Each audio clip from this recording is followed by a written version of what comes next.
Okay, so now, all right, so again, ask me questions as we get to these word problems because there's some in there that I want to make sure you're okay with. All right, we're going to talk about solving these quadratic equations because we started off doing some quadratic equations on the last section, which just introduced you to quadratic equations. How do you know if something's a quadratic equation? If you have an equation, how do you know if it's a quadratic or not?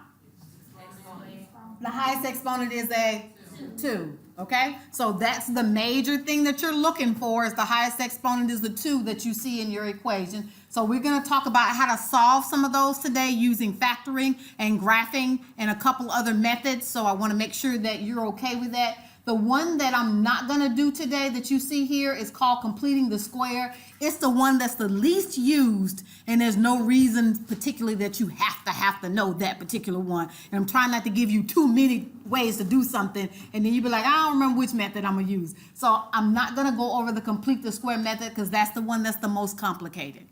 It's usually in here somewhere, but you don't need it in order to solve a quadratic equation.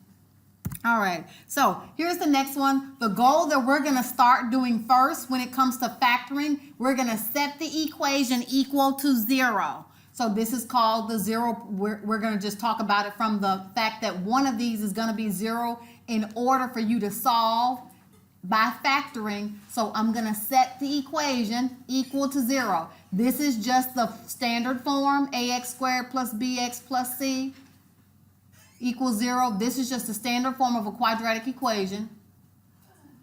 And I want to find how to factor this using the factoring method.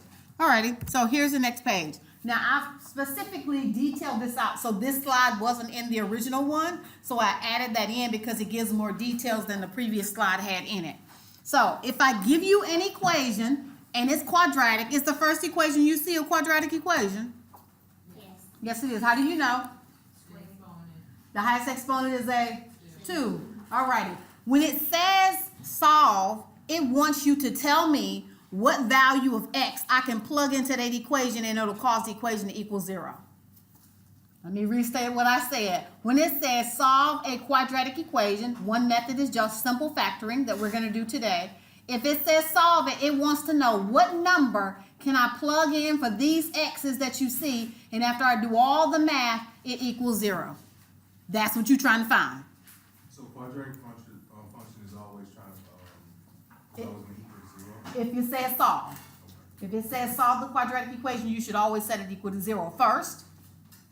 Then we got to do something called factoring. Now factoring says, over here to the right side of the screen where I haven't read, what times what is 5, but it adds up to 6. Well, what times what equals 5? Yes, you do know what times what equals 5. There's only 2 numbers. What times what equals 5? Think about it for a second.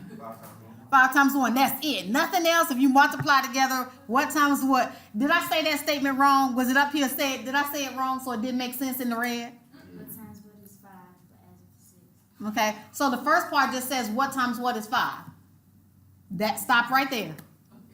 And so what times what is 5? Okay, and I also want to know what are those same numbers that add up to equal 6. So 5 times 1 is 5, but also 5 plus 1 is 6. So you need the same 2 numbers that multiply together to give you 5, but they add up to be 6. Does that make sense now? Because sometimes I'll be trying to figure out how to word the slide so that it makes sense when you go back and look at it. You'll be like, oh, okay, I know what she meant now. You okay with this? Now that you know the numbers you want are 5 and 1, because they multiply together, give you 5, and they add to be 6, take the 5 and the 1 and literally place them over here. It doesn't matter if you put the 1 first or the 5 first. You're going to create a set of parentheses. So literally, when you start doing this, you're literally going to create you a set of parentheses, just like what I'm writing on the whiteboard. Create a set of parentheses. It's always going to have an x as the first term in each parentheses. Always, always, always. The second number that goes in the parentheses is going to be the numbers you came up with that multiply together to give you 5, but add up to be 6. So in this case, you see I had a plus 1 because that 1 is positive, isn't it? And I had a plus 5 because isn't that 5 positive? So literally, whatever these two numbers are, you just take them and put them over here. Doesn't matter which one I put first. No, could I put this x plus 5 instead of x plus 1 and then over here x plus 1? It don't matter what order you put them in. As long as you put a 1 inside the one parentheses and a positive 5 in the other parentheses. Now just set them both equal to 0. So if we set them equal to 0, we got to solve and get x by itself, right? So now we just solve and get x by itself. What should we do to both sides to get x plus 1 equals 0 by itself, x by itself? Subtract 1. So x equals what? What should I do over here? X plus 5 equals 0. Do what? Subtract 5. So x equals. So you have just solved a quadratic equation, and the solutions are what? -1 and -5. Those are your solutions. Remember I told you solutions, x-intercepts, and zeros are the same thing. So if I said, what are the solutions? You're going to say -1 and 5. If I say, what are the zeros? You're going to say -1 and 5. And I say, what's the x-intercept? You're going to say -1 and 5. -1 and -5. You okay? I kind of forgot my question. Okay. While you're So these are these two answers? So those are your answers, which we call them solutions. So you can plug in either -1 and the x and it'll come to 0. Well, let's try it and see. So I've got x squared plus, we didn't check it yet, so let's check it and see. So in the place of all these x's, I'm gonna put a -1. All right, so -1 squared plus 6 times -1 plus 5. We're just checking to see if it equals 0. All right, well, -1 squared is 1, okay? And 6 times -1 is -6, okay, plus 5. All righty, so if we do the math, well, how much is -1, excuse me, I said that wrong. How much is 1 minus 6? -5. And what's -5 plus 5? 0. So it checks out, so that one worked. Guess what? We could do the same thing with -5. Plug it in and see if it causes the equation to equal 0, and it does. That's how you check it if you wanted to check it and make sure you got the right answers. That's one way to check it. Questions about that first one? You okay? So now if you had to go back and look back at this slide later, can you see that, oh, I remember she said, and you could look at this and follow this exactly? Could you? Okay. All right. So now, notice this next one. Here's a second one for us to do. X squared minus 4x minus 12 equals 0. What's the difference between this equation, this quadratic equation, and the first one we just did? Got minus sign, so instead of plus 4 and plus 12, I've got minus 4x and minus 12. You okay? All right, so over here, look at my little red. What times what is -12? Stop. Well, there's a whole bunch of numbers that equal -12. Tell me what some numbers are that equal -12. I got 2 of them up there. What is something else? 3 and 4. One's got to be positive, one's got to be negative, correct? Right. 6 and 2, maybe. 6 and 2, -6 and 2. What else? -1 and 12. I think that's it, right? Is that it? Well, could I switch them around and do -4 and 3? Yeah. And what about +6 and -2? You see what I'm No, you doing? can't do that here. Hold on, let me make sure I work those right. That's still gonna be positive. Well, yeah, because I changed this one. Yeah, negative times a sign. And let me write them in the right order, guys, because I'm got them all out of order here. So it makes it confusing when you don't put them in order. So here, I've got a -1 and a +12. You okay? Now I'm gonna do a +1 and a -12. Okay, now let's do 2s. So I got a -2 and a +6. Now I've got a +2 and a -6. And what's the last couple? I got a -3 and a +4, and then I got a +3 and a -4. Are there any other things that numbers that you can multiply together to give you -12? No.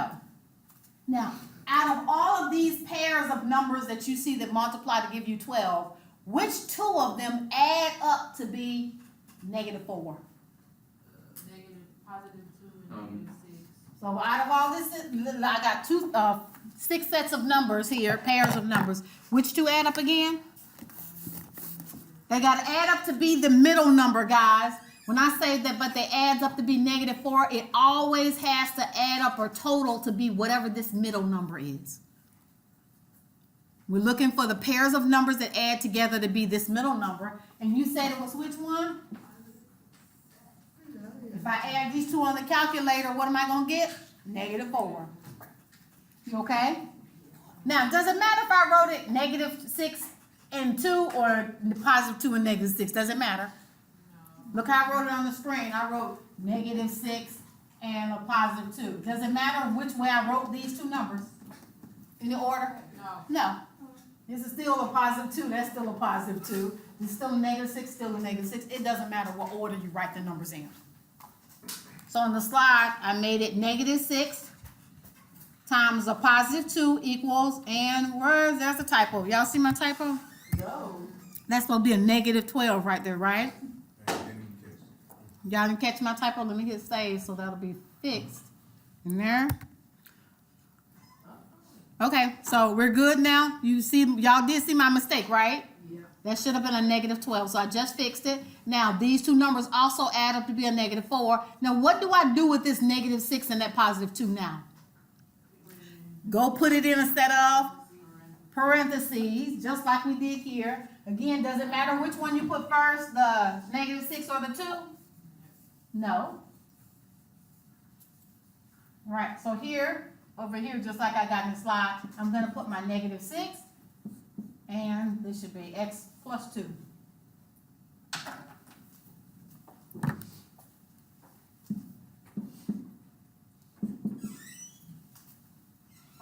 All right, so we're all good for where I got this -6 and +2 from. Now just set each one equal to, each set of each set of the parentheses equal to 0. So I've got x -6 equal to 0, x plus 2 equals 0. Now solve and get x by itself for each one of those. Okay, so I should add 6 to both sides for the first equation, x -6 equals 0. So I end up with x equals a +6. And subtract 2 for the equation, x plus 2 equals 0. Subtract 2 from both sides, and I end up with x equals -2. What are these called again? What are these? Solutions. Solutions, or x or zeros or x-intercepts. Those are the names for those. So in the homework, it might ask you for the zeros. You'd be like, what am I supposed to do? Do the same thing we just did on the board. Okay, I got it. Yes. You're good? Can you put like another problem up so we can do it? Absolutely. Absolutely. All right, you ready? Oh, not so easy one. Well, let me start off with an easy one and then a not so easy one. Okay. Okay? Well, look, I gotta get prepared. Okay, you ready? Done. Okay. so- Factor that one. That's an easy one, and then we'll work on. Okay. You got x squared plus 3x plus 2 equals 0. Solve that quadratic equation. Tell me what numbers I can plug in that's gonna make that equal to 0.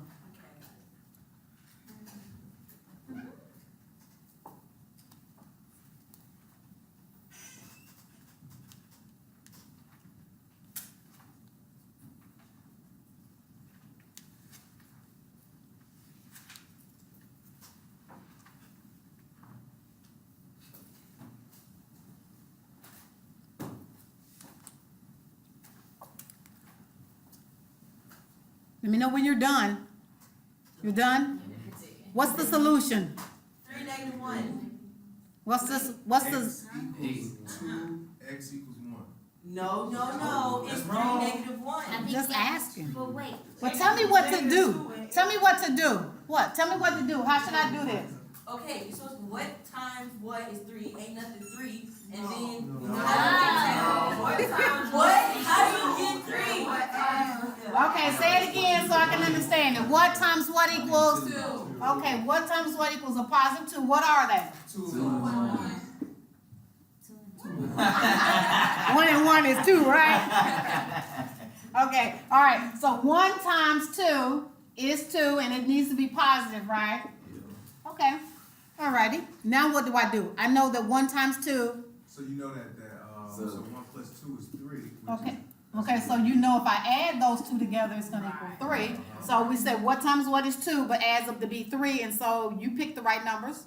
So So then you put in parentheses So create two sets of parentheses, put what in the parentheses? One, X plus I know one. one is -1. Okay, okay, tell me the rest of what goes over here. X plus 2. Okay, set them both equal to, 0. okay? All the way. Oh, What? that's what I didn't do. So x equals, -1. and over here. Now, here's the key. Without doing any of what you see right here, the answer is always the opposite of whatever that is. Oh, yeah, okay, so that's what I'm gonna do that. You got it? If you didn't do any of this, and you were like, okay, I know the answer -1 and -2. So the solutions are -1 and -2. The zeros are -1 and -2. The x-intercepts are -1 and -2. Now, the homework probably gonna be giving us way bigger numbers. Well, we ain't done yet. We said we gonna give you an easy one first, right? So this was the easy one. Okay, yes. Okay, I'm confused because, okay, how is it not supposed to be what times what is 3? We only, you always ask what times what is this number. Always. So the end number. Always start with the end number. Always. Yeah, gotcha. Okay, but what if it's not written like that and 0 is somewhere else? It's not Zero will always be on that side. So good question. So she was asking, what if the equation was written like this, guys? Watch this. Right. Yeah, that's So no that means you 0. gotta add 2. You gotta make sure there's a 0 on the right side. So what do I do to get a 0 on the right side of the equal sign? Add 2. Add 2 to both sides. So if I add 2 here and add 2 here, now I end up with x squared plus 3x plus 2 equals 0. Good question, because it will be written like that, could be written like that in homework. So your goal is always to get the 0 on the right side if it doesn't have it there already. Always make sure you start out with 0 on the right side of the equal sign. You can't start doing none of this work till you get the 0 on the right side of the equal sign. All right, questions? Yes. All right, so you ready for something Wait, else? so you say just always look for the end number, yeah? Always start with the end, the number that's farthest, or the number that's right before the equal sign. After you get 0 by itself. All right, so here's a different one.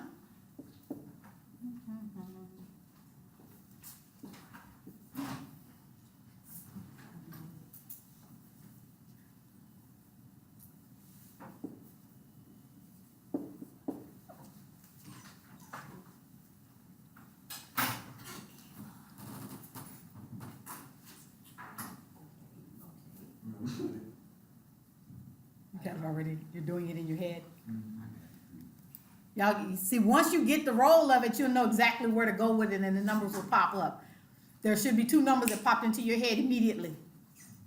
When you looked at that number, there should have been 2 numbers that popped into your head immediately.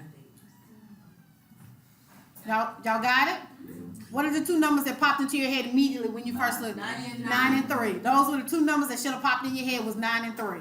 Now, I need this to be a -27, and I need this to be a -6. So here I've got a 9 and a 3. One of these got to be positive and one got to be negative. Which one? Why does it Negative matter? 9.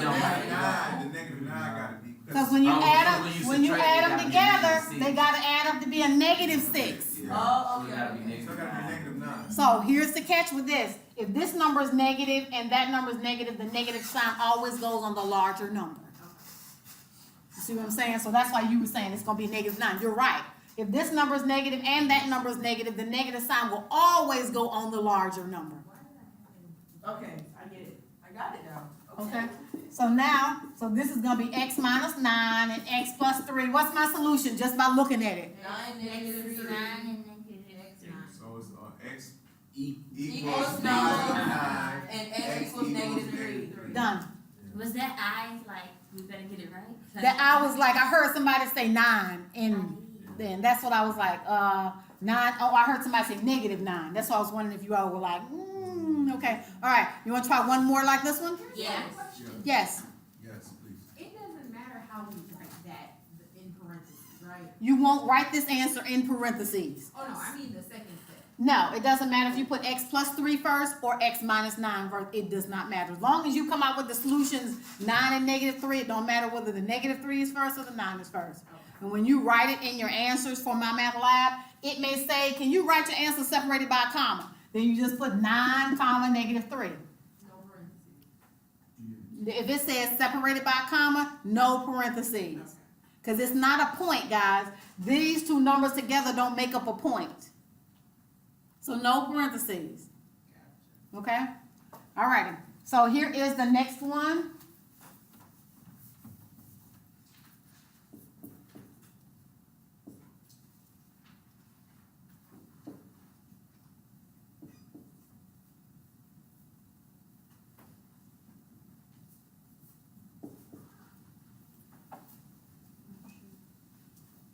I forgot my X on them.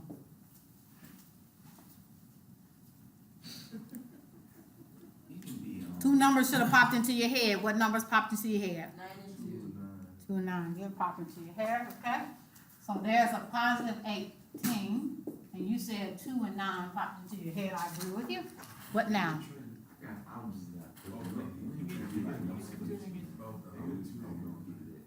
Oh, okay, so hold on. Hold that thought for a second. All right, so over here, I need the two numbers that multiply together to give me a positive 18, and you said 2 and 9, right? Okay, that's it? Do I stop here? No, you have to make them both negative. They both have to be negative because the middle number is negative and this one's positive. To make it a negative, they both have to be negative. Yep, that's right. That's right.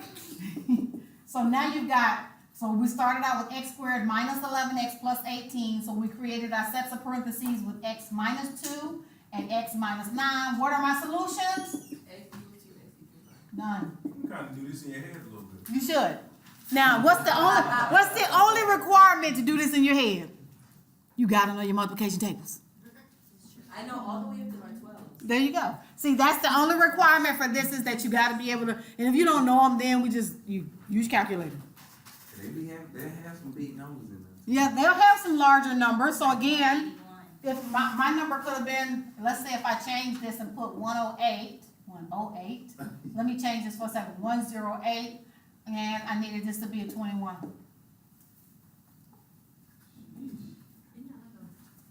That's 9 or 12? Thank you, 9 and 12, 9 times 12. Oh.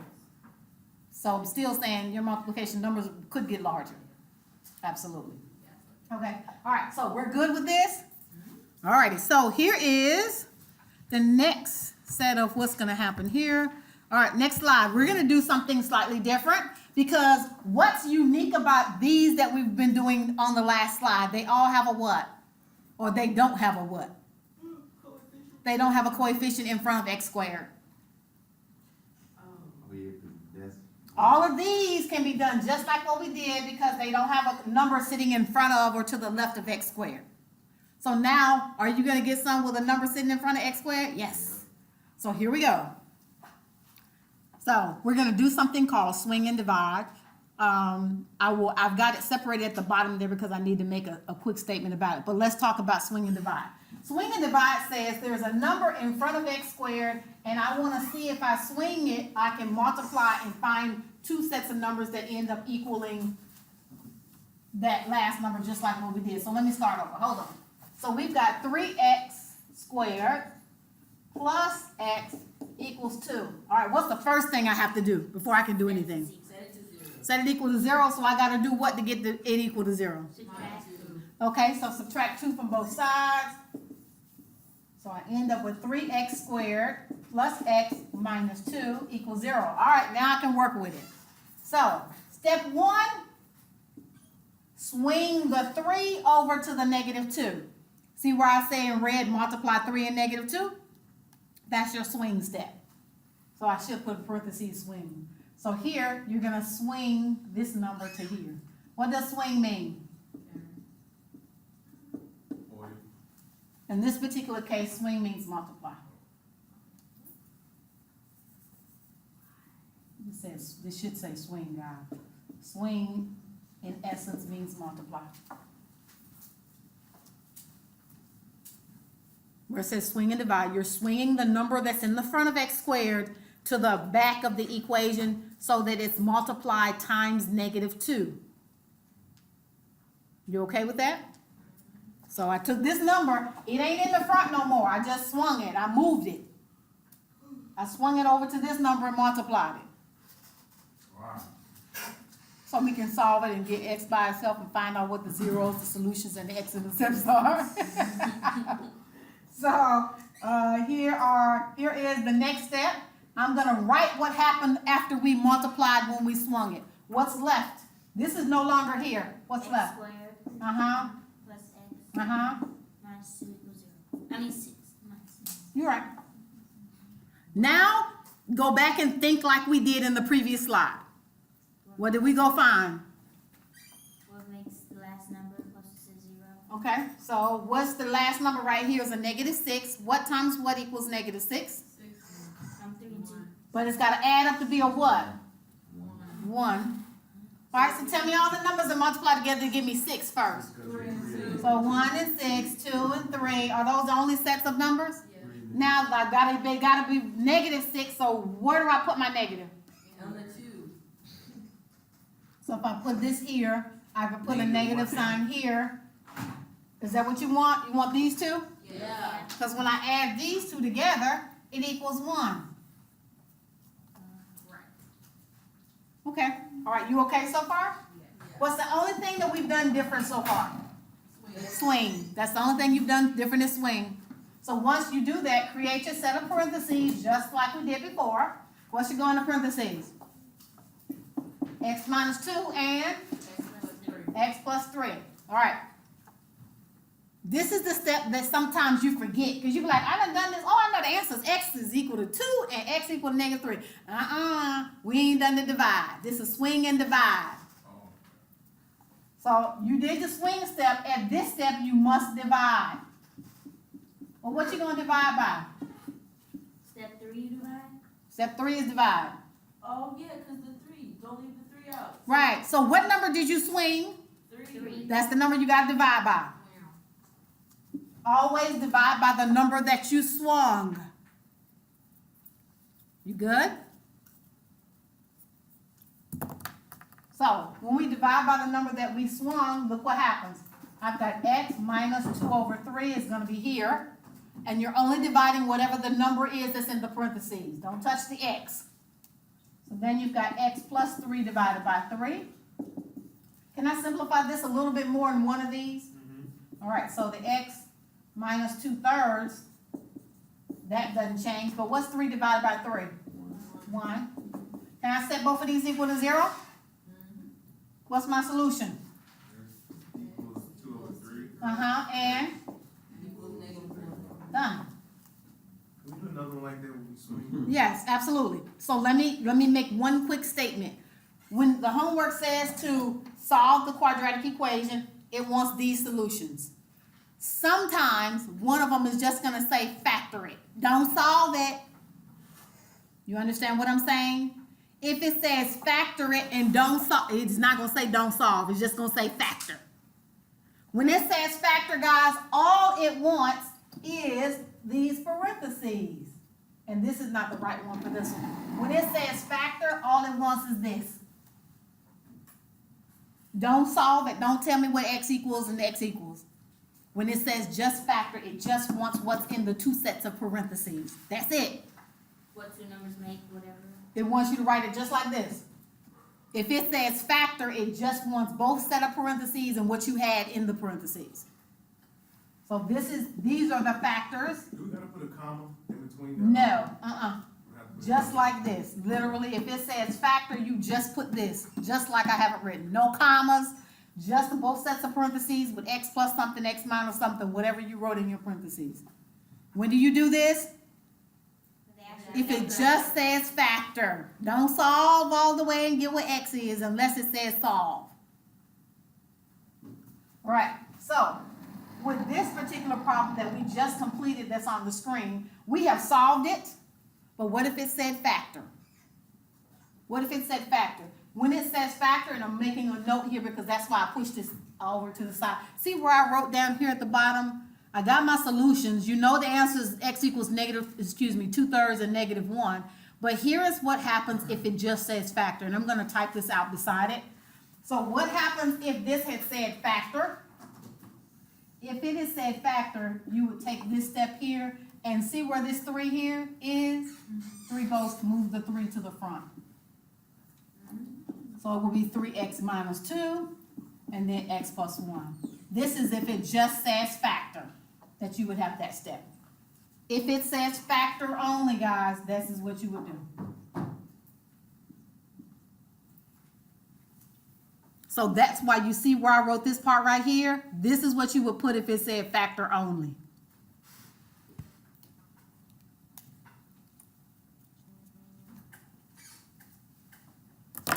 Ready? So I'm gonna actually type that in. I'm gonna move this out of the way. This is for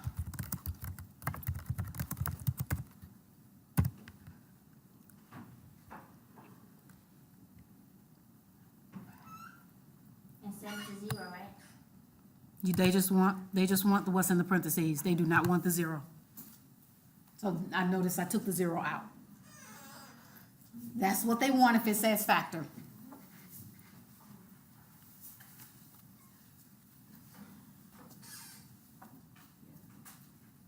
If it just says solve, can I keep going like I did in the beginning? Yes. Okay? Why am I making you do this differently for this one? Because this one had a number in the front. For the other ones that we did on the previous slide, there was no number in front of x squared, so you can leave the parentheses like it is. You don't have to divide and swing and nothing. This part, because you had to swing, there's always going to be this number here in the front. So you move the 3 from the bottom to up here. That's it. Questions? All right, next slide. And you said you wanted to have one that was just going to be a little bit, another practice one like that one? I don't think that was it though. That's not, you didn't want no practice one like this one? Isn't that a different, I don't. Yeah, let's go ahead, practice one. You said that when you get to the word problems that things just don't seem the same or this Right. looks strange. This looks like it's not. It's not the same thing. Well, this is what we've been doing.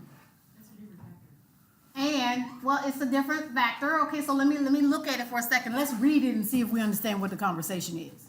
It says the height of a ball. All right. The height above ground of a ball thrown upward at 64 feet per second from the top of an 80-foot high building is modeled by S of t, okay, which is equal to the equation you see, 80 plus 64t minus 16t squared in feet, where t is the number of seconds after the ball is thrown. How long will the ball be in the air? So you're trying to find So I know it's gonna come down the zeros and eventually. then take the difference between the two to get the time. Say it again. What were you saying, Zach? You're trying to find the zeros and taking the highest one to get the time. You're trying to find the x-intercepts. You're trying to find the solutions. You're trying to find Zero. the zeros. So we basically have to substitute t for x. Yes. Instead of t, the t, everywhere you see a t would be an x. That is correct. So what times what goes into 80? So now, before you do this one, we can make this one a little bit simpler. So here's what it looks like if I write it in the proper form, negative 16t squared. Why am I rewriting this like this, guys? So you can get it equal to 0 on the right side. Okay, so that's how we've been writing these, like this. Notice the x squared is first, the x is next, and then the number that doesn't have an x is last. So I just rewrote it in the standard format of what you usually would see. What if we use like the quadratic formula? We haven't gotten to that one yet. That's at the end of this section. No, we just did that the A. The quadratic formula, we have not done the quadratic formula yet. Then y'all have not done negative b plus or minus. You did. You have not done this part yet. No, I have not. That's the quadratic formula. Well, I meant AX squared plus BX plus C. That's just a standard form of a quadratic equation. That's not a quad. You see what I'm saying? The standard form of a quadratic equation says if you have a quadratic equation, this is just the standard look of how it should look. This should be how it should look. That's how a standard quadratic equation should look in this format. You got what I'm saying? But we haven't gotten to this part yet. That's at the end of this section. Alrighty? So now I just rewrote it just so you would know what it would look in a standard form. Okay? That's all we just did. I just rewrote it so that it would be in standard form. Now, this is a good example for you to tell me, where did you get lost when we read this problem? You're like, I don't know what to do. What to do? Yeah, but when you read it, what did it ask you to find? How long was the ball in the air? Okay, so have you thrown a ball before? Yeah. Did it stay in the air? No. It did not. What happened between the time that you released it from your hand, then what happened? Go up and come down. It went up and come down. How long was that? Guess. How long might that be? 2 2 seconds. seconds, 3 seconds.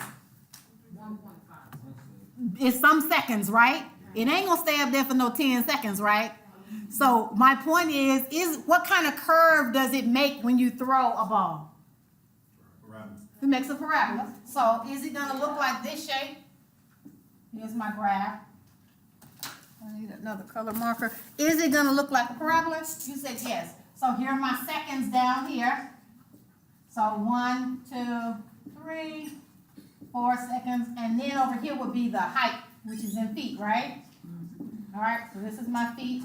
Alrighty, so if I throw a ball, does it do something like this? Okay, so No. when this happens, and this happens over here, what is taking place in here? Right. The ball is, you've released it and it's rising and then falling. How long did that take? 4 seconds. No, look at my picture. How long did that take? 4 4 seconds. seconds. 4 seconds. So from the time that the ball left my hand till the ball hit the floor, It's 4 seconds. I know it wasn't just now 4 seconds. I'm making this up. Okay. Okay, so no, mine was just a second and a half, maybe. But I'm saying, if we threw a ball and it was up in the air here and then it landed back on the ground, that's asking you the same thing. How long did it take before the ball hit the ground? So now, here's the question. How long will the ball be in the air? Well, it's only going to be in the air 4 seconds before it hit the ground. That's what this one says. How do you do it for yours? I want to know what this number and what that number is. What are those things called? This and this point are called what? X-intercepts and what else? Zeros and what else? Solutions. So guess what? You got to go find these points for that equation. Aren't these the same kind of points not points, aren't these the same kind of numbers we've been finding all so far up to this point in this class? So you got to go find them same numbers. So you're like, well, how do I do that? So now let me go back to the question. Are you okay with what it asked you to do? If it asks you how long was the ball in the air, you know you got to find this number to this number. This one to this one. I need to know the ball started here, ended here. It should cross the x-axis somewhere. Alrighty? So now, how do I go about solving that quadratic equation? Well, here's a simple way to do it. What's the easiest way to do this? What's the easiest way to do this? No, Desmos. Desmos, thank you. Yeah. You said I didn't hear it. I'm just saying, easiest way to do this, go type this equation in Desmos, the original equation. Type the original equation in Desmos and tell me where it crosses the x-axis at.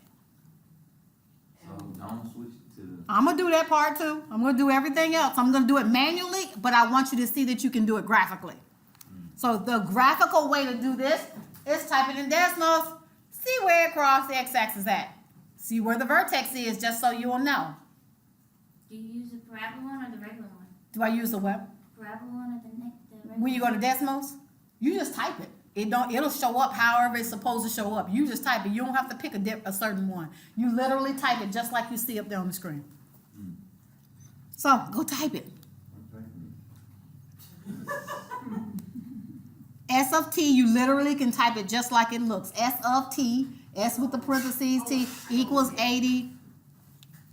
You saw it? It's -3 and 3. That's what you got? But then you said it equal to 0? Nah. No. When you go to Desmos, I just want you to type it just like you see it on the screen. Up here on this screen, type the equation just like you see it. When we set it equal to 0, I'm gonna solve it by hand. Okay, I got it. 5, 0, Five is -1. -1. 5 and -1, that's what y'all got? I 3, -3. Okay, somebody got 3 and -3, that's where it crosses the x-axis. Which one is the right answer? Well, let me do it manually by hand so you can see what's gonna happen. I'm gonna solve this equation like we were doing the other ones. Now there's only one catch to this one. These numbers are really kind of big. I don't really want to multiply 16 and 80 together. The swing and divide, I don't really want to multiply them together because it's gonna create me a really big number that I don't know my multiplication tables are that big. Okay, so now I am going to do something that you want to do as well. If these numbers are large and you see that, hey, if I have to multiply -16 and 80, that's going to create a large number. See if there's a number that divides into all 3 of these numbers. 8 will divide into all of them, 4 will divide into all of them, and 16 will divide into all of them. So I'm going to divide all of these by actually a -16 because I don't want to see that negative in the front. Yeah, I get this. What am I left with now that I divided by -16? 2 squared. Minus 4. T. 14. Thank you. Minus 5 or 6 or 5 or 6. Now, is that one easy for you now to work it out? Yeah. Now, so that was so easy. Anytime you have large numbers, you always should look for something to divide out of everything before you start trying to swing and divide. Or now we don't even have to swing and divide because we don't have a number in front of t squared anymore. Anytime you get out of numbers, what? You always want to see if there's a factor that you can divide out of all of those numbers or divide into all of those numbers. But wait, we getting 2 different answers here. They getting 5. Well, that's why we're doing this, so we can see what's the right answer. All right, what should I do now? You know how to do this already. We did this in the first slide. Into -5, and then, gets that 4. Right, what times what is -5 but adds up to -4? What are the only 2 numbers multiplied together to give me that's going to give me a 5. 5 and 1, all righty, so I know I need a 5. So you said it's going to be a 5 and a 1. One of these numbers got to be negative and one got to be positive. Aha, remember what we said, if that's negative, the larger number has to be negative. So -5 and a positive, so I'm going to put them in parentheses, so I'm going to have t minus 5 and t plus 1, so that equals 0. What's my solution? T equals 5, T equals -1. Yeah. That's what I got. So, now those are the solutions that you got. Which one makes sense? Because one of these numbers don't make sense. What is t in this conversation? What is t? Number of seconds. So which one of these don't make no kind of sense? Negative There ain't no one. such thing as negative seconds. So what does that mean? That means you get to throw this number away when it comes to the word problem. If you're just solving it and there's no word problem, you're just solving problems like this, you keep it. But when it comes to a word problem and you want to solve it and you got an answer, a solution, the 5 is the only one that can be the proper answer because there are no negative seconds. So is a tricky question like this going to be on text? That's not considered tricky. You would get the answer. The question is, we want you to make sure you can apply that seconds ain't negative. All day, guys should, seconds ain't negative? I can't never have no negative seconds. So again, you still would have had all of this on your paper. So on your scratch work, you may have had all of this on your paper, and I would have saw that you had the -1 and the 5, and that you chose 5 as the final solution. Alrighty, questions about that one? No. Well, there we go. You see, we did it on the next slide. I divided everything by -16, which ended up with t squared minus 4t minus 5 equals 0.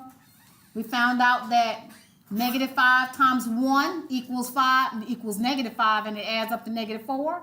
So here you see what I have in my parentheses. T minus 5 and t plus 1, so equal to 0. So there are my solutions, but only the positive values make sense. So my solution is the ball is in the air for 5 seconds. Yes. Okay, so how do we know when to swing and divide? I think I missed that. Okay, so here, good question. This one could have been a swing and divide. The only problem with it, when you multiply 16 to 80, was just going to be too big for me to remember my multiplication tables for what's going to add up to that. So whenever you have large numbers, you're usually not going to swing until you figure out if you can divide something out first. So now, but when you have, see what you got here? These numbers, there's nothing you can divide out of each one of those. So immediately you're going to go try to do swing and divide. because you have a number to the left of x squared, and it's not a big number, it's a small number. So if you can multiply these two numbers together, and it's still something simple enough to you to use your multiplication tables, you should try it. So on And time still student, just factor it out.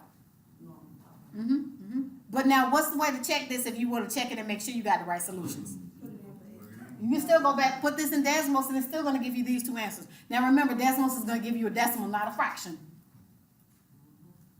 Just know that. If you go put this in decimals and my math lab say, I want the simplified fraction, and decimals gives you 0.66666666, you gotta go convert this back to a fraction. If my math lab asks you for it in fraction form. Yes? so the only time student divides if you have a coefficient? I'm gonna say yes, as long as you are comfortable with doing this math here.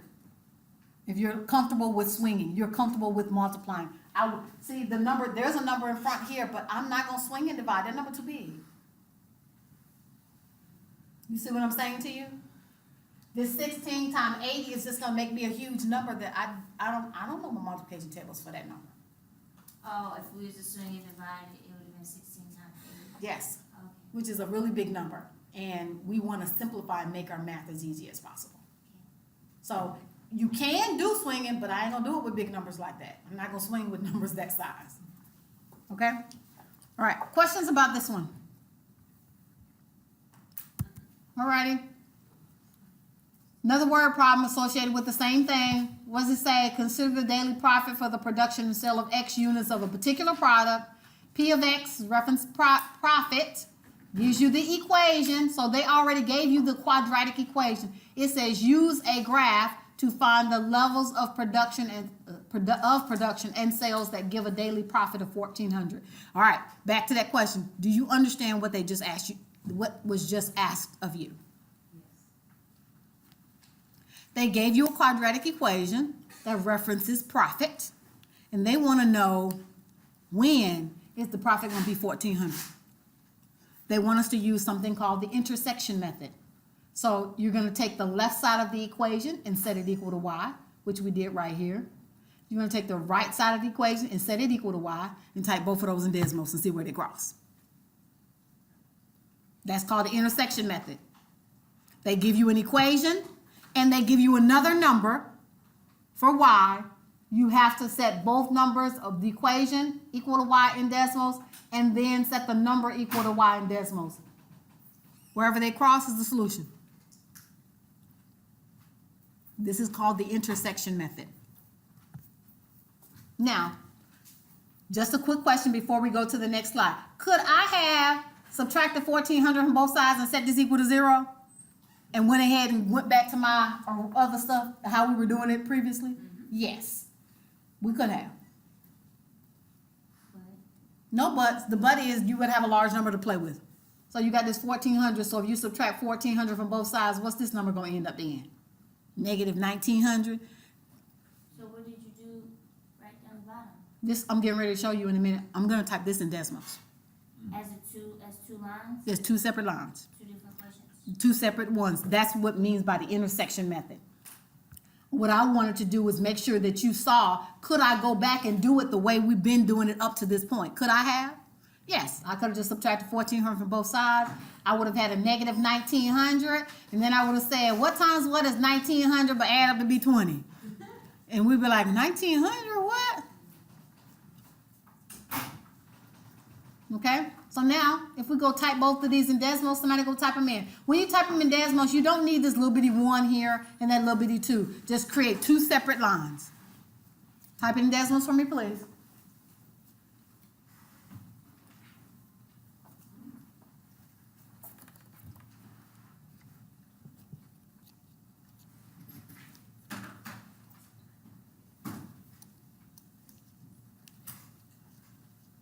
What were you talking about second?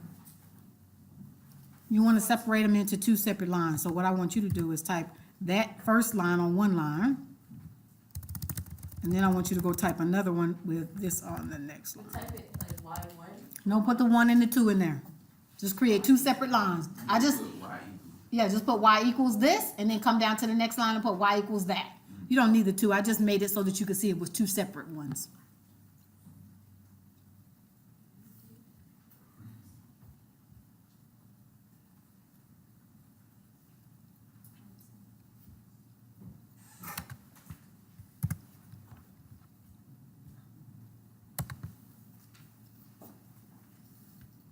So where it says we graph, guys, it just means go type this in decimals.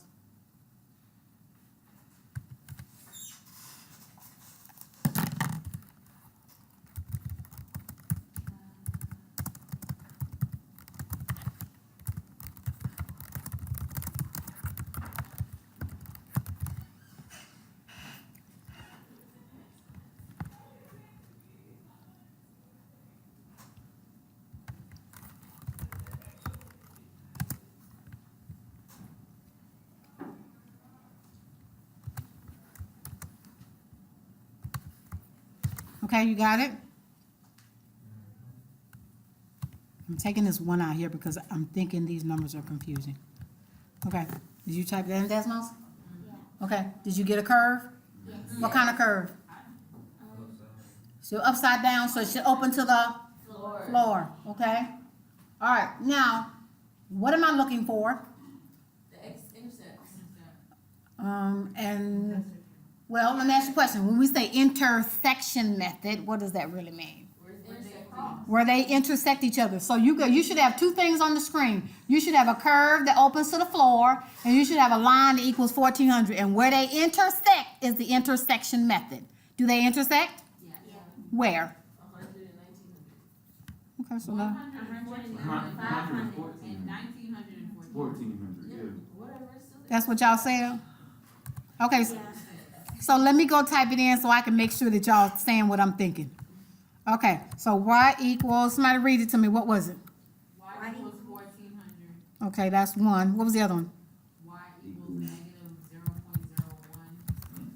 x squared plus 20x minus 500. Okay. Okay, that's what you did? Yes. All right, I can't see nothing on my screen, why? Fix your window. Fix my window. All righty. There we go. Did you have something like that? Yes. Okay, where does the black line, a black curve, cross the blue? 100, 1400. So, what was this conversation about? The intersection. Profit. Profit. Yeah. Correct, profit. Tell me what else. What do you do when you have some profit? What must you do in order to get some profit? Spend some money. To get profit?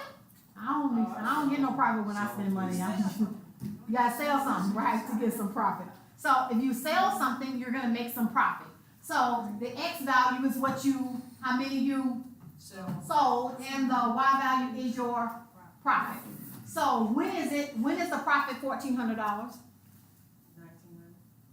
You got two answers. When is the profit $1,400? 100. When you sell 100 and when you sell 1900. You got it? So those are your solutions for that particular question. So you write both of them? Those are both solutions. So Mhm. it'd be 1900 and 100, right? Or it'd be 100, 1400, Yeah. like at the points. Well, it depends. It's not going to ask you for it as points. It's going to ask you when. It said when. When is it that you're going to make a profit of $1,400? So you don't need to put the 1400 because they already know it's the $1,400 that we're talking about. So they want to know, when is it going to happen? It's going to happen when I sell what? 100, and it happens when I sell 1900. Those are yours. 119. Correct. It might be X equals 100 comma 19. So let me go back to the PowerPoint again so we can see where we were with that one. So if I page down to the next slide, we got something similar, didn't we? Didn't we look like this? Yeah. Yeah, it did. Okay, so you answered that question. The next part, and let me go back and make sure we answered the question. It says use the graph that sells, okay, profit of 1400. All right, so we know that we're gonna have a profit of 1400 when we sell 100 and 1900. All righty. So now in this particular part, it's just showing us the vertex. It's just showing us the vertex. Did we ask for the vertex? Did the problem ask you for the vertex? No, it didn't. But we're just giving you some more information just in case somebody said, what's the maximum profit you can make? What would you go do? What's the maximum profit? What point you looking for maximum? 1400. The tippy tip. Look at that curve. Where's your vertex?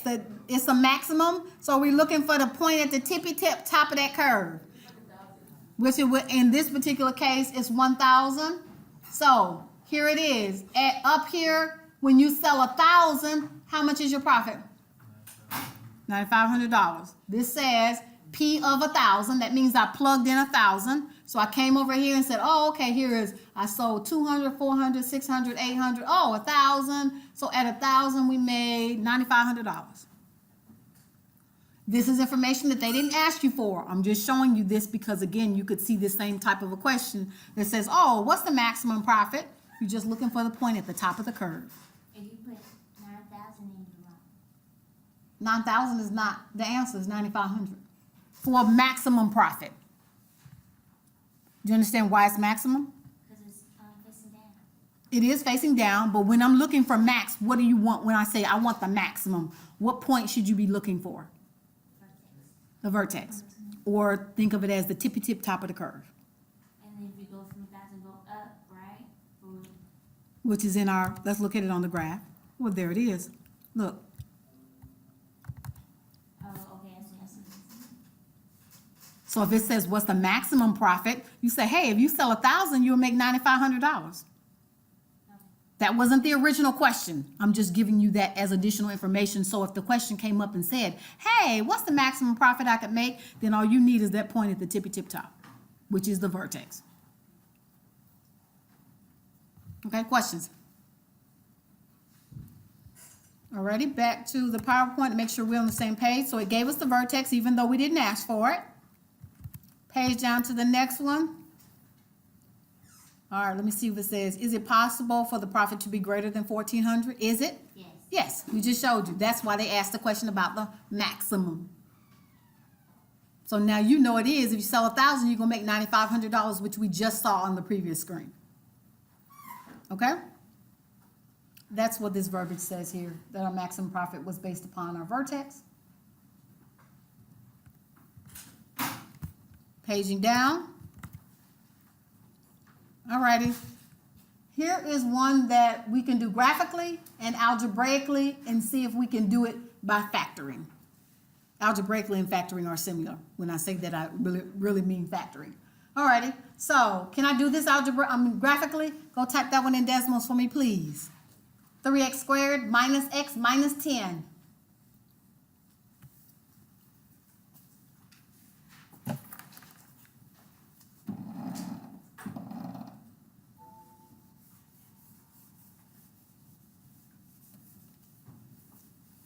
You got it typed in? What solution did you get? Do it equal 0? Because I'm going to do it manually. Oh, no. When you're graphing it, don't put the equal 0 when you're graphing it. You're just going to write the original equation without the equal sign. When you're graphing it, do not put the equal sign, equal 0 in there. I'm going to do it manually, algebraically up here on the board. Can I use swing and divide? Yes. Yes, we can. So I'm going to take this 3 right here and swing it over here. What am I going to get once I swing that? X squared minus x minus 30. Thank you. Alrighty, so what number do I go find out what times what is? What times what? What two numbers pop into your head? Negative 10 and 3. Okay, 10 and 3 pops into your head. Well, I'm going to start 1 and 30, 2 and 15, 3 and 10, 5 and 6. Those are all the numbers that multiply together to give you 30. Now I need a negative 30, but which ones are going to add up? What's the middle number that goes here? 1, Negative 1. So there's a middle number that's a negative 1x. So I'm looking for these two numbers to add up to be a negative 1. So I'm going to pick 5 and 6. One's got to be positive, one got to be negative. Negative 6. Negative 6, alrighty, we're good. So over here, I'm going to create my parentheses with x plus 5 and x minus 6, set it equal to 0. Alrighty, we did our swing. What did we not do yet? Divide. You didn't divide, so we did our swing. So you got to come back down here and now divide. What I divide by? 3. Whatever number you swung is the number you got to divide by. can I simplify this x minus 6 over 3? 102. So 6 divided by 3 is 2. So I end up with x plus 5 over 3 in one parentheses and x minus 2 in another parentheses. All right, set them equal to 0. What are my solutions? And done. Did you get that when you graphed it? Now, What did you get? I got, like, what's the vertex point? No. What point? What are we looking for? This is called, what are my 3 terms? This is called the solutions, the zeros, and the x-intercepts. So if I'm looking for x-intercepts, it should be where it crosses the x-axis. We ain't looking for no vertex. We want to know where it crosses the x-axis. Y'all did get that? What form, when they want that answer, what form, how do they want it? How do they want the answer? They're either gonna put 2 separate boxes like you see here, or it's just gonna put an x equal and they want you to type it with a comma between the 2 numbers.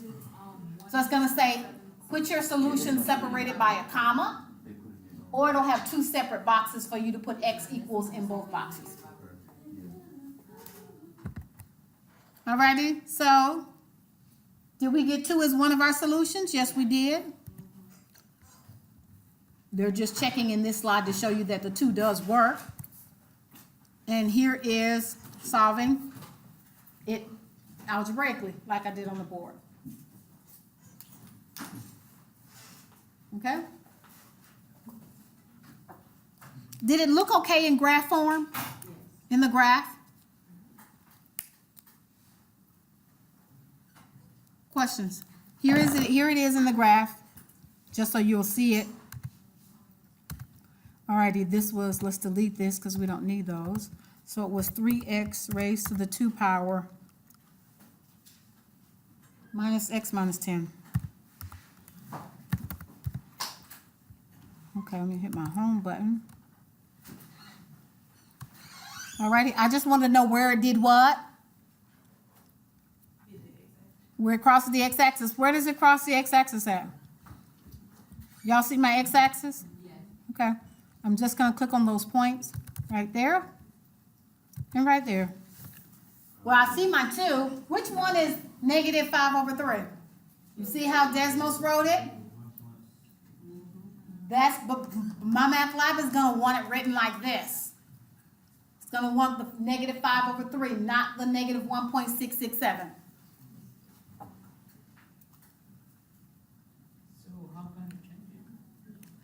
You can change it.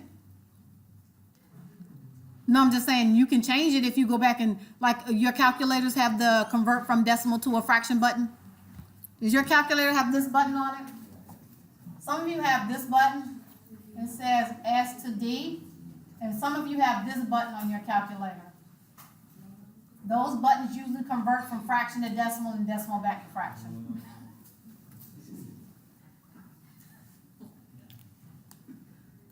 Okay, questions? And if you still have a question about that, ask me about it, okay? All right, so just make sure if you need to convert it back to a fraction, you can. All righty, questions? All right, paging down. Here is another method that you're going to use when it comes to solving quadratic functions.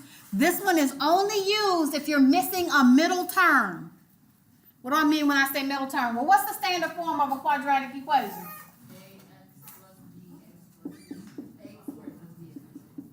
That's the standard form. You use the square root method when you're missing a middle term, so that's going to be gone.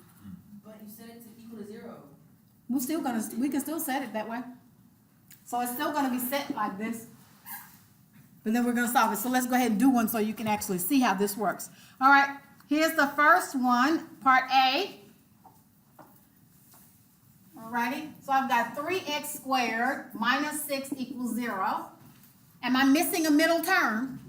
The part that has an x attached to it is missing. Just plain old x, not x squared, but the part that has a term that has an x attached to it is missing. So your goal is, if the middle term is missing, you can solve it using the square root method. The square root method just wants you to get x squared by itself. The square root method just wants you to get x squared by itself. How do I get x squared by itself? Right here. Add 6 to both sides. So I end up with 3x² is equal to 6. How do I get x squared by itself now? Divide by 3. Divide both sides by 3. The 3's cancel, and I end up with x squared is equal to 3. I mean, 2. 2. Now, how do I get rid of this exponent of a 2? Take the square root of both sides. That's why we call it the square root method. So now, once you get x squared by itself, we can go take the square root of both sides. So I've got an x squared, and I take the square root of it, and I gotta take the square root of 2. So my final answer, when you take the square root of x squared, it just leaves you with x on the left side, but when you finish it, there will be a plus and a minus on the right side. So you will have positive and negative square root of 2 is your final answer.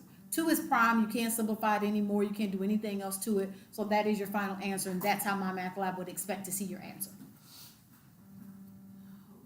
What method is this called again? Square root method. And you're going to be missing a what term? Middle. Middle term. Your goal is to get x squared. What's your goal? By itself. Your goal is to get x squared by itself. Once you do that, you can take the square root of both sides.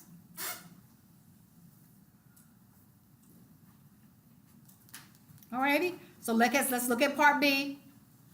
Here's part B. It says x minus 2 in parentheses squared equals 7. Now this one, you can take the square root of both sides immediately. Whenever you've got something that's together, and when I say together, I mean you've got a parentheses and it's being squared, you can automatically take the square root of both sides. So here's what I have in this one. It says x minus 2 in parentheses raised to the second power equals 7. Go right ahead and take the square root of both sides. This one, immediately go take the square root of both sides, and you end up with x minus 2, because taking the square of both sides is going to be equal to a plus 7 and a, plus and a minus square root of 7. I need x by itself. What should I do? Add 2 to both sides. So in this particular case, your final answer is 2 plus or minus the square root of 7.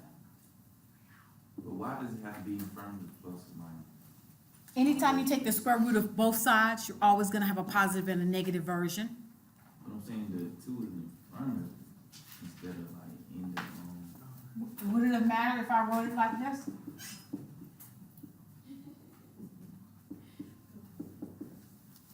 Whoops, got my square root. Right, Same thing. that's same thing? Okay.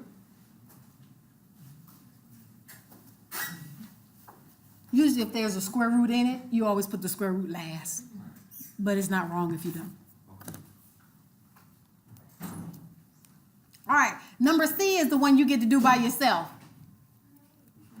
Number part C. I look up here, it says you do this one. 8x squared minus 4 equals 0.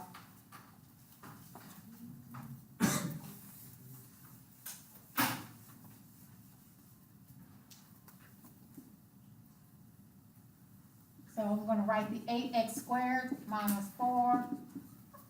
What should I do first? Add 4 to both sides.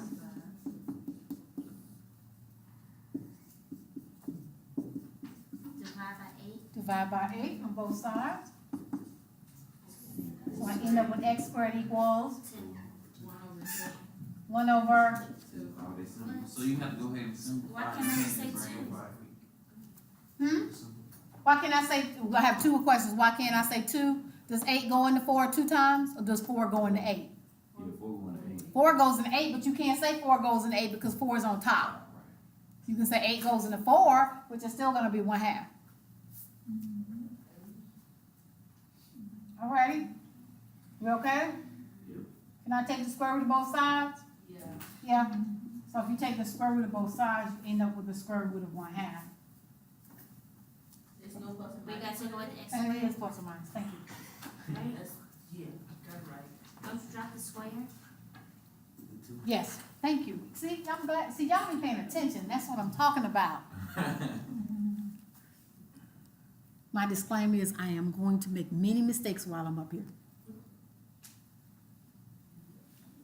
I think we need that. Okay, here's another one.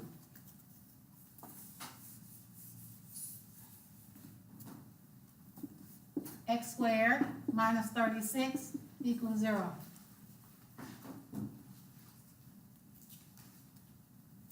Ready? What should I do to both sides? Add 36. Okay, X squared equals x squared equals 36. So again, we got x squared minus 36 equals 0. We added 36 to both sides. So we have x squared equals 36. What should I do now? square root both of them. Take the square root of both sides. Well, guess what you know about the number 36? Go to the 6. It's a perfect square number, so the square root of 36 is 6, so your answer is plus or minus 6. So we gonna have to put the square root sign over it? Right there. We already did it. Once you take the square root of something that is a perfect square, Okay. you can't leave the square root on it. Now look at these numbers. Can you take the square root of 7? No, because it's not a perfect square number. So if it's a perfect square number, you can actually go ahead and take the square root of it and get rid of the square root symbol. Now, when you write this in My Math Lab, I don't know if it has a plus minus symbol. So you're gonna have to go back and put your answers as -6, comma, +6. Oh, I don't think there's a symbol that lets you type your answer with the plus and the minus stuck together like that. So you just gotta rewrite it with a negative and a -6 and a +6. You okay? Here's a different one. What if I give you, x squared minus 24 equals 0? Now what? Add 24. Add 24 to both sides.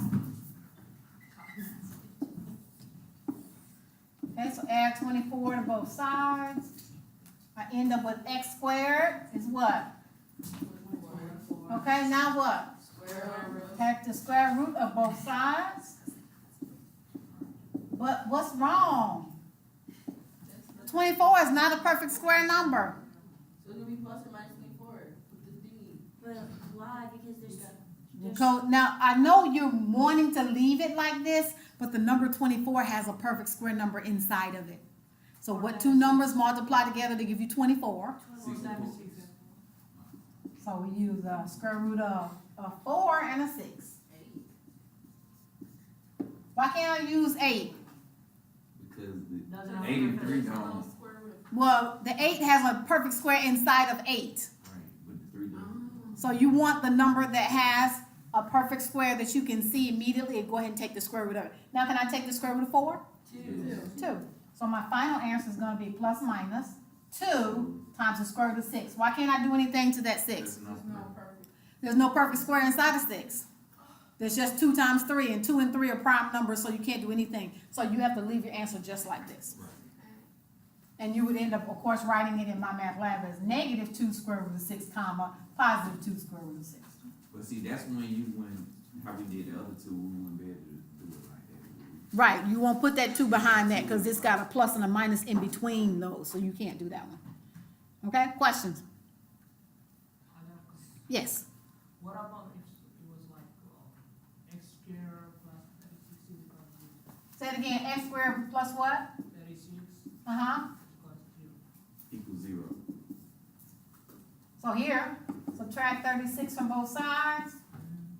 You end up with x squared equals -36. Is that even possible? Can you square a number and get a negative number, ever? Yeah, but what we said is no solution. In this particular case, for this class, it will be no solution. When you get up to a next higher level math, it's gonna be a plus or minus 6i, which is called a complex number, which you don't need to know for this class. But yes, that would be considered a complex number, and it would be in Math 1111. I do cover it in Math 1111. So, but it's not covered in this class. So you wouldn't have a problem like that. So yours would end up being not a solution at that point, but it's a complex solution. So, I have a question. Yes. Okay, so this one you put square root of 36 is 6, right? Mm-hmm. Because what times what is 36? Okay, and but on the 24 one next to it, why did you put that? Why did I put what? you break it down in square root? Oh, because the square root of 4 happens to be a 2. But I can't take the square root of the 6, so I gotta leave the square root of 6 right where it is. Then the only two numbers you can use? Those are only 2 numbers you can use. Because 2 times 3 is 6. So I can't break it down because 2 or 3, neither one of 2 or 3 are perfect square numbers. But can you do 12 and 2? 12 and 2 are not perfect square numbers. So in order to do this, you gotta know what your perfect square numbers. So what are perfect square numbers, guys? That's a good point to bring up perfect square numbers. What are perfect square numbers? Like 4. Numbers that multiply by themselves. Numbers that you can multiply by themselves. So like what? 49. That. Okay, so 1 times 1 is 1. 2 times 2 is 2. It's 2. 4. 2 times 2 is 4. 3 3 times 3 is 9. 4 times 4 is, and 5 times 5, 25. and 6 times 6. 36. All the numbers that are on the right side of these equal signs are called perfect square numbers. Yeah. So that's why when you go to factor these or break them down, you gotta find numbers that come out to be one of these numbers. If you don't see any of these numbers, they're not perfect squares and you can't simplify them. But if there's one inside of it, you can. You must if you have one. So let me give you an example also of why these are. It's still, when you look at these numbers, do they still make any sense for why they're called perfect square numbers? Tell me why. But what do they have to do with a square? Because it's 2 of them they multiply together. That's true, but what does it have to do with the shape of a square box? They call them perfect squares. Why are they perfect squares? They could have been, why they didn't call them perfect triangles? It's the same on all sides. So here, if I make a box here, alrighty, how many boxes up here on top? How many rows of boxes? How many columns of boxes? 2. So, and if you multiply them both together, you end up with 4 little boxes or 4 little squares. But it still makes up a square, right? Well, can I do the same thing with 9? All right, how many across the top? How many across the side? 3 and 3 makes 9 little boxes, little squares. You can do that with all of these numbers. That's why they call them perfect square numbers, as opposed to perfect triangle numbers, perfect circle numbers. That's why they call them perfect square numbers. So now you know you can create the same number of exact same equal size boxes inside of each one of those. All right, so we're okay. Okay, all righty. Let's close that. I don't know what that is. Alrighty, so we're good with perfect square numbers. And was there another one somebody asked me to do a different one? No? Alright, well let me put this last one up here. Just, I want to make sure you're okay with this when it comes to this. Here is x squared minus 27 equals 0. What? 93. Add 27 to both sides. Alrighty, so I end up with x squared equals 27. Take the square root of both sides. Well, 27 is not a perfect square number, but does it have a perfect square number inside of it if you find 2 numbers that multiply together to give you 27? 9 and 3. So rewrite 27 as the square root of 9 times the square root of 3. Alright, what's the square root of, I should have a square root here. What is the square root of 9? Sorry, what's the square root of 9? 3. What can I do with this 3? Plus and minus square root of Plus minus the square root of 3. Alright, so your final answer for that one was x is equal to or plus and minus 3 times the square root of 3. I took the square root of 9, which was 3. Can't do anything with that 3 that's underneath the square root symbol because it's a prime number.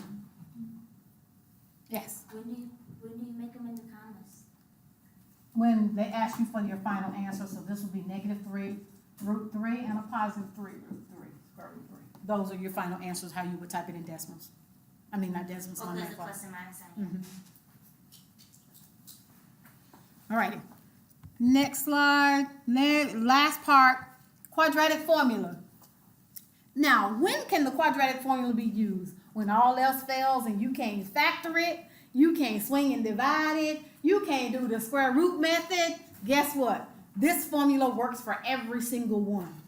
And some students like, I ain't gonna learn nothing but that one. since it worked with everything. Because now I gotta remember all these different methods. You want me to do the swing and divide, you want me to do the factor and simply, and then you want me to do the square root method. I'm just gonna do the quadratic formula because it works for everything.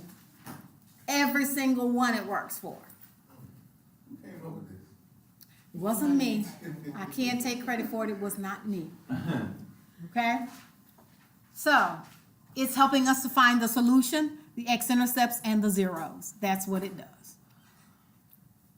Okay? You ready? Now, in order to use it, you need to know what A, B, and C are. So that means you got to go write your equation in standard form first. Because sometimes they may not have the x squared first. They might have the x squared last. You understand what I'm saying? They may not have the equation written in the proper standard order. So make sure you write it in a squared plus bx plus c order before you start trying to plug anything into this formula. And here we go with the first one. All righty. Is it written in the proper form right up here at the top? Yeah. Look up here at the top. Right here. 5x squared minus 8x equals 3. Is that written in proper form? No, it gotta be equal to 0. It's got to be equal to 0. So what do I do first? Subtract. Subtract 3 from both sides, which I end up with this equation here. All right. With that said, what's A, 5, B, -8. and C? Now plug all those numbers into the quadratic equation and do the math on your calculator. Right. So let's kind of walk through this by hand to make sure you're okay with what went on inside of all of this.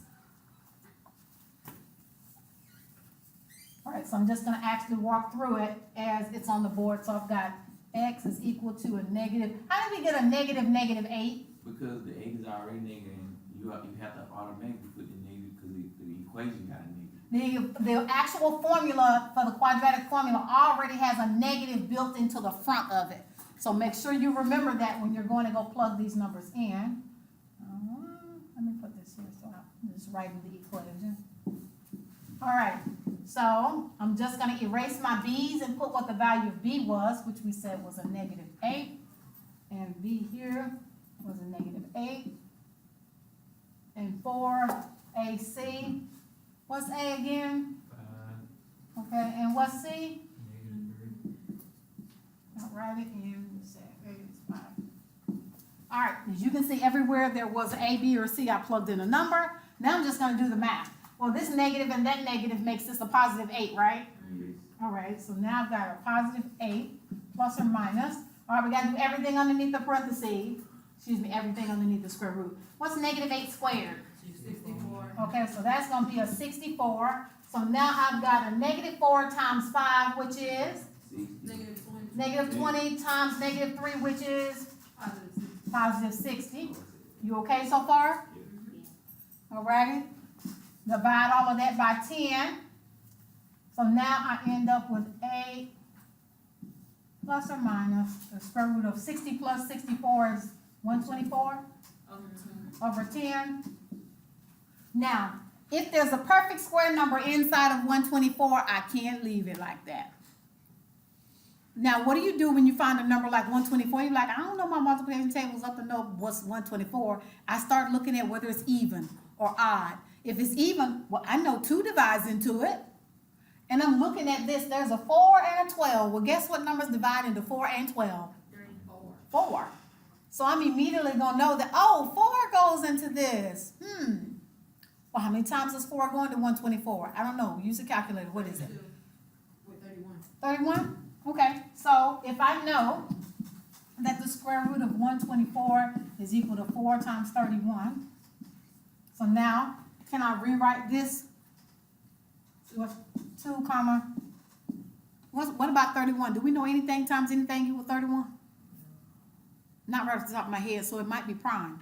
So if it's prime, then you can go rewrite your solution as 8 plus or minus 2 square root of 31 over 10. Now, you can't touch the inside of the square root at all anymore. However, can I simplify these if I could? Can I simplify those? And so let's see. It gives us the actual approximation in decimal form. My math lab may want you to leave it in this form. And usually you'll want to simplify it, which I'm going to say here, if I divide this, I'm gonna say, if I simplify this over this, I'm gonna end up with 4, let's see what that's gonna end up being. That's gonna be, 4 goes, and that's gonna be 4/5, and that's gonna be 1/5. So there's one plus or minus the square root of 31. Let me write this over here, guys.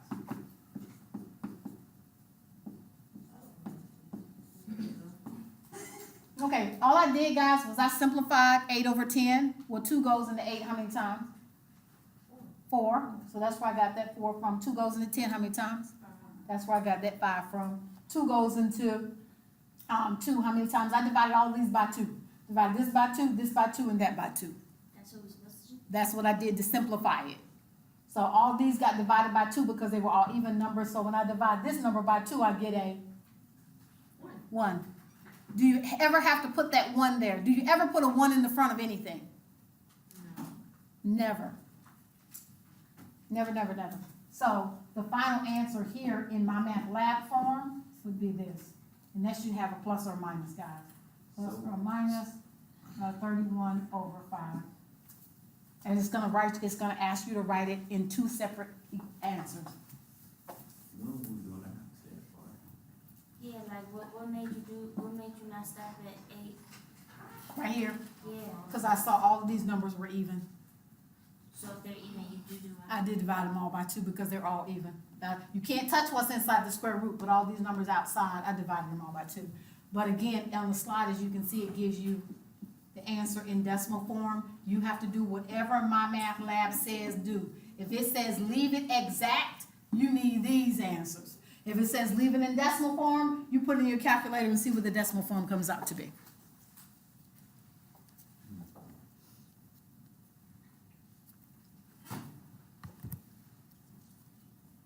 Okay, so that was that one.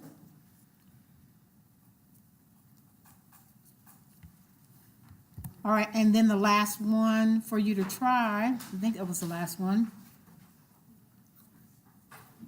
Is this one written in the right order? Yes. No. Look at it up here, guys. Is it written in the right order? No. No, then we rewrote it correctly here.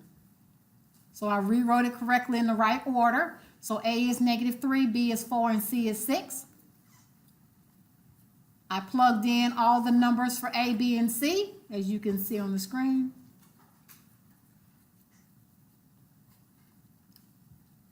I'm just walking through it to see if you're okay.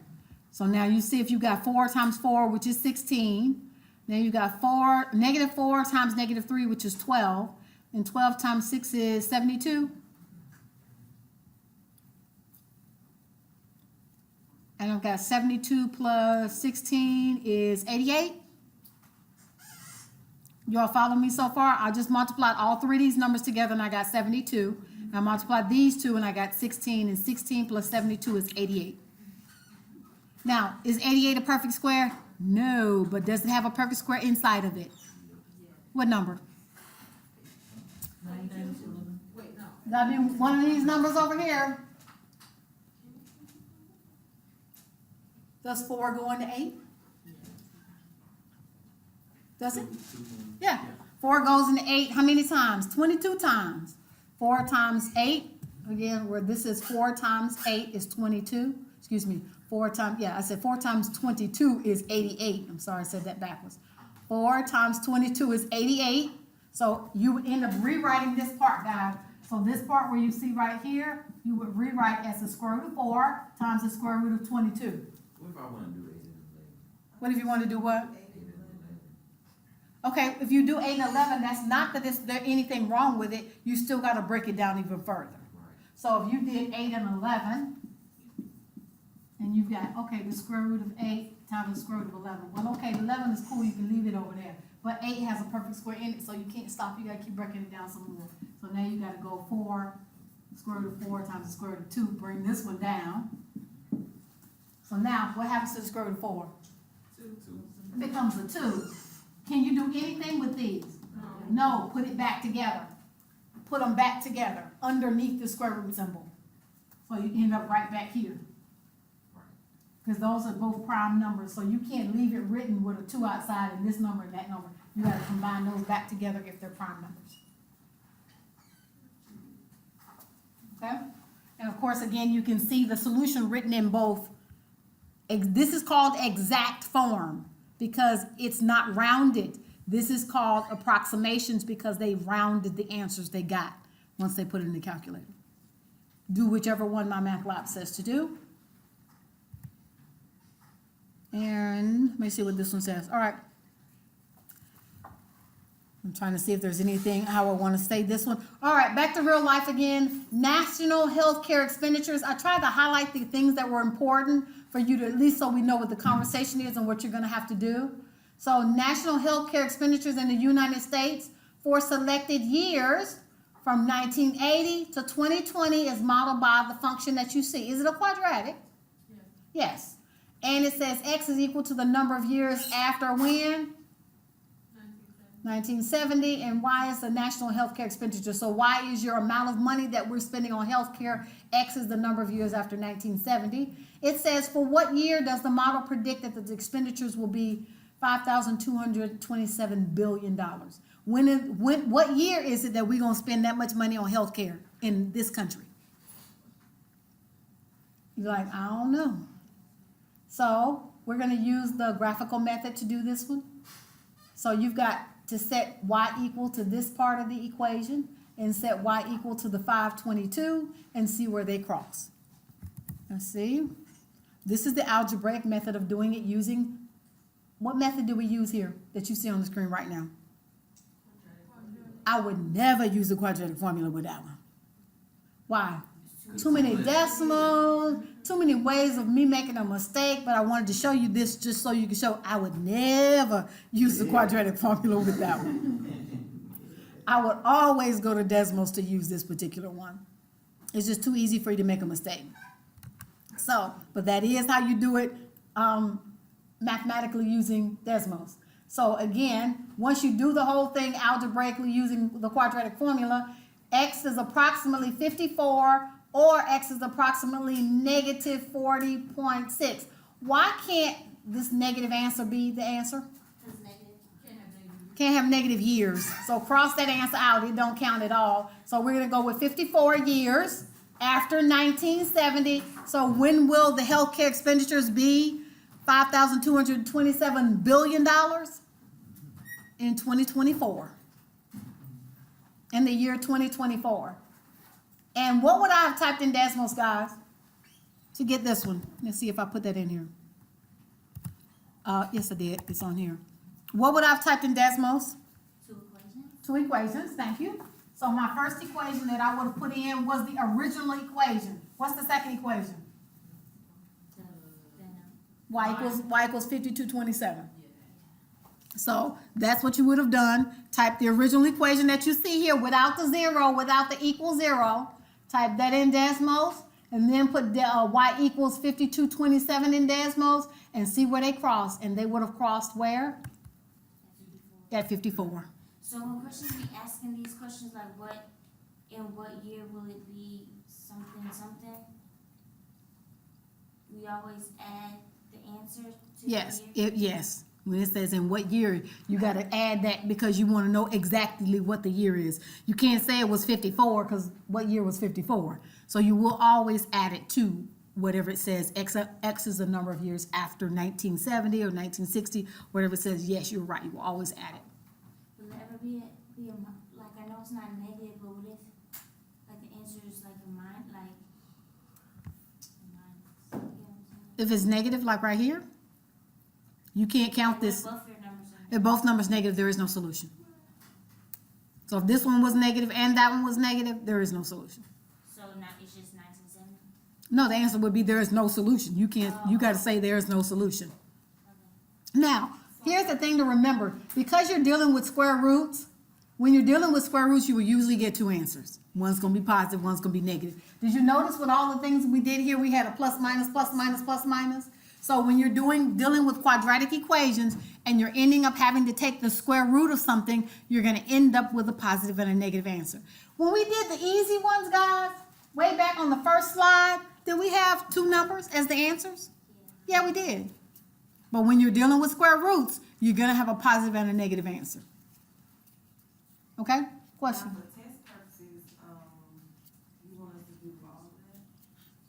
For test purposes, How do you know you want us to show our work and everything? I want you to show your work. For test purposes, it might say use the quadratic formula, but it wouldn't be one with those numbers. You see what I'm saying? It would be one that would use numbers more like what we saw right there. Right, I would never ask you to do that.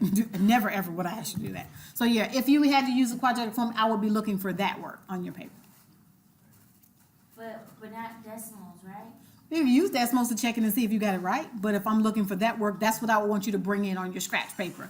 But if you say, hey, I went to decimals and checked it and those are the solutions, I'm gonna be happy as pudding pie, but I wanna see this right here on your scratch paper. Right, but when we put the test answer in Yeah, on my math lab, yeah. we don't need to put decimals, we need to put the square root, right? You gotta put whatever it asks for. If it say, give me the exact answer, you gotta put this with the square root. If it says, give me decimals answers, then you gotta round it. You just do whatever it says do. Okay? Questions? Alrighty.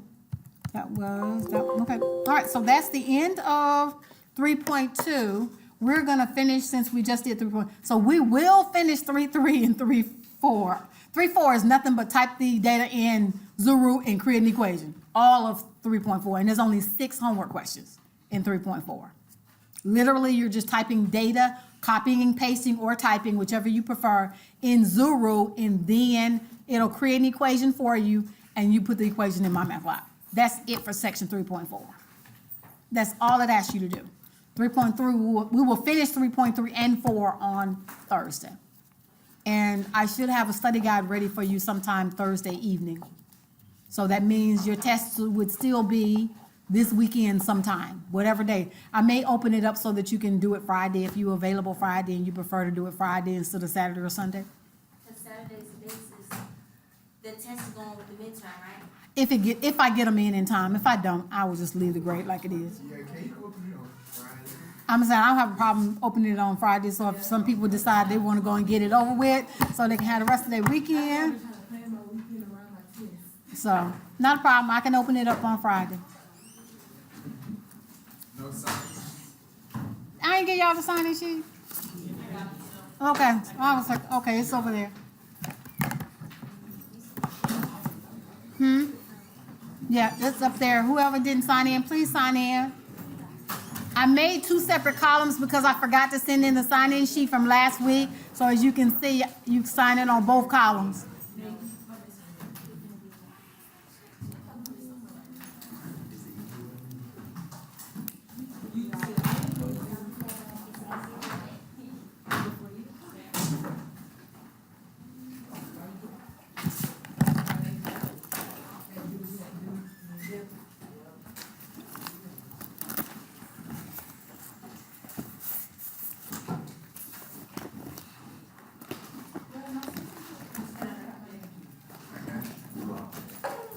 I still have not finished the extra credit yet, but for those of you that did send me the study guide, I just haven't gotten it in yet, y'all, but it will get in.